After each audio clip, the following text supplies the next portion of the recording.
Bonjour à tous. Moi, dans le fond, je déménage dans mon VR, dans le fond, un camping-car à l'année. Puis, disons, le bout difficile, c'est le désencombrement de mon logement parce que je veux avoir l'entrepôt le plus petit possible pour payer le moins cher possible. Là, présentement, je suis dans les souvenirs. Puis, je réalisais une chose, c'est que dans les souvenirs, il y a deux moments où on regarde vraiment nos photos, nos souvenirs. C'est quand on vient de prendre les photos. Là, on fait le tour des amis, de la parenté, bon, on leur montre toutes les photos de sur notre voyage ou de nos amis, ou peu importe ce qu'on a pris en photo.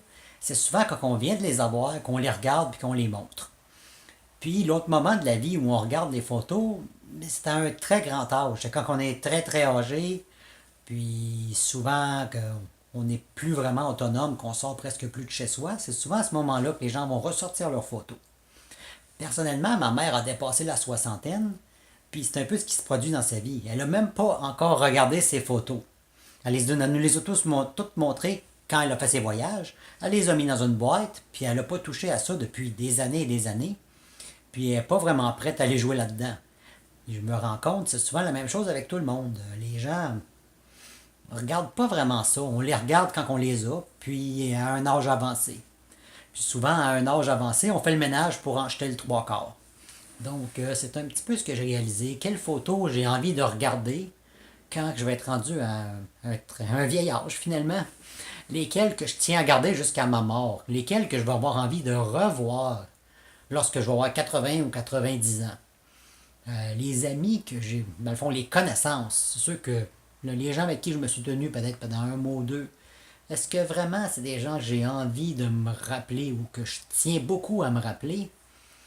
Tu sais, c'est pas certain. Puis je suis pas sûr non plus qu'à 90 ans, je vais avoir envie de regarder 200 boîtes de photos.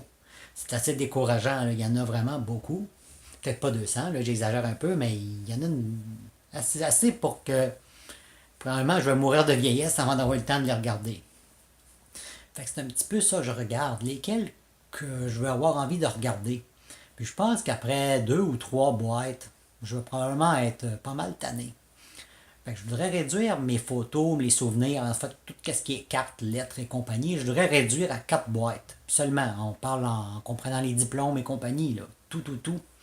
Quatre boîtes, je pense que c'est suffisant comme souvenir, compte tenu qu'on ne regarde pas ça tous les jours, puis qu'au moment où je vais être prêt à les regarder, je ne voudrais peut-être pas passer un an à regarder des photos.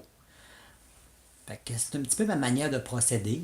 Je me dis lesquels que j'ai envie de regarder à long terme, puis lesquels que je regarde souvent. Parce que j'avais été, à un moment donné, un de mes amis avait gagné un billet pour aller faire une course sur la Formule, sur la piste de la Formule 1 avec nos voitures. Ça, j'avoue que d'avoir été là avec ma Nissan Micra, ça n'arrivera plus jamais parce que c'est interdit aux touristes normalement. On ne peut pas aller là. Ça, c'est des photos que, oui, je tiens dans un petit album puis je les montre régulièrement. Donc ça, c'est le genre de photos que je vais garder puis je vais les mettre dans un album à part. Les photos que j'aime à montrer aux gens encore aujourd'hui. Puis les souvenirs comme moi bébé, c'est pas le genre de photos que je montre à mes amis. Là. Donc ceux-là, je vais les mettre dans une boîte qui vont être serrés dans un entrepôt, parce que pour l'instant, ça va être entreposé compte tenu que je vis dans un VR. Puis éventuellement, je pensais tout scanner. Je suis pas encore rendu là, je sais pas si c'est vraiment fiable comme technologie, mais ça m'est passé par l'idée de toutes les scanner, et d'avoir juste deux disques durs. Deux disques durs, pourquoi? Au cas où il y en a un qui plante, j'en ai un deuxième. Mais je suis pas sûr encore si c'est la meilleure chose à faire, mais j'avoue que ça serait tentant d'avoir juste deux petites boîtes plutôt que quatre grosses boîtes d'1 tonne. Fait que c'est un petit peu ma façon de faire pour le désencombrement.